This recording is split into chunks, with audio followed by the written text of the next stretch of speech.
Suspendido ng 60 araw si Cavite 4th District Representative Kiko Barzaga matapos katigan ng Kamara ang rekomendasyon ng House Ethics Committee. Inanggap ni Barzaga ang desisyon ng mga kapwa niya kongresista. Ang mga dahilan ng pagsuspende kay Barzaga sa balitang hatid ni Darlene Kai. Kayo po na nakaupo, subukan nyo namang tumayo. At baka mamyaw-meow-meow. Good afternoon. Good afternoon, Kiko. Kumusta na yung kaso ni Tito Romualdez mo? Yung ano pala? Oh, ayaw sumagot. Ayaw sumagot, natatakot. Huwag ganyan, boss. Huwag ganyan. Nagalit na si Rep. Garin.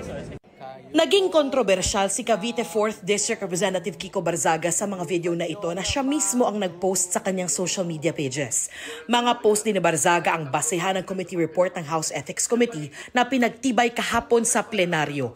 Inirekomenda ng komite na suspindihin si Barzaga dahil sa ilang social media post niya na umano'y malaswa, nakababasto sa ibang opisyal ng gobyerno at nagsusulong ng pagkakawatak-watak. 249 ang bumoto pabor, 5 ang hindi, 11 ang nag-abstain.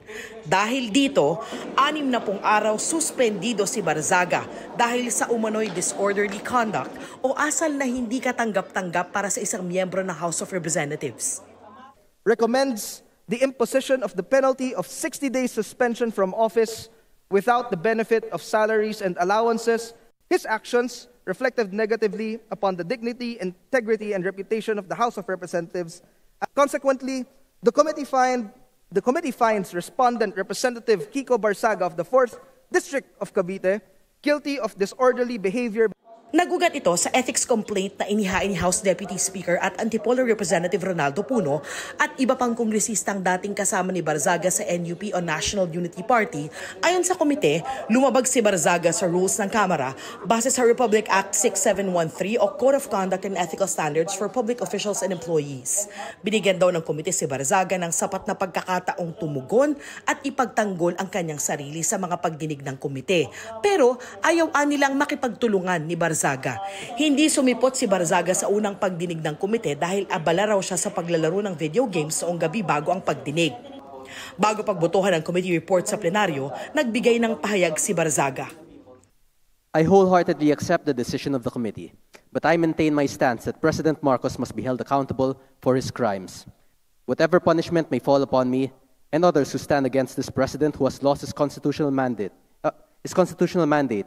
of serving the people is inconsequential in relation to the amounts of lives and futures that will be saved when President Marcos leaves Malacanang. Pero namatay ang kanyang mikropono. I would also like to put on record, Mr. Speaker, that the respondent has been given an opportunity to explain his defense at the proper forum, and we have accorded him that. Sinubukan ni Navotas Representative Toby Tiangco na magtanong tungkol sa committee report pero hindi na siya pinahintulutan. Mr. Speaker, the honorable sponsor was willing to yield to a few questions. Mr. Speaker, there's already a motion and pursuant to our rules, Rule 121, the period of voting can no longer be interrupted by any motion or issue. Mr. Speaker, the voting hasn't started yet, Mr. Speaker.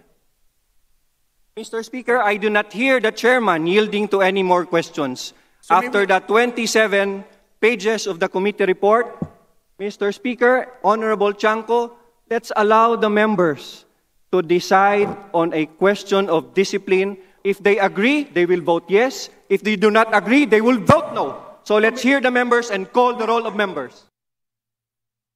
Pagkatapos ng botohan, ipinaliwanag ng ilang kongresistang bumoto ng hindi pabor sa committee report ang kanilang boto. Ang boto ko ay no, hindi dahil perpekto si Congressman Barzaga, pero dahil questionable para sa akin na minadali natin itong desisyon, hapon lang natin nakuha ang committee report na ito. Ano po ba ang mas mabigat na kasalanan? Ang magmiyaw o ang magnakaw? Ano ba ang mas mabigat na kasalanan? Ang mag-video at mag-selfie at mag-post ng pagkadismaya sa gobyerno ang isang batang congressman?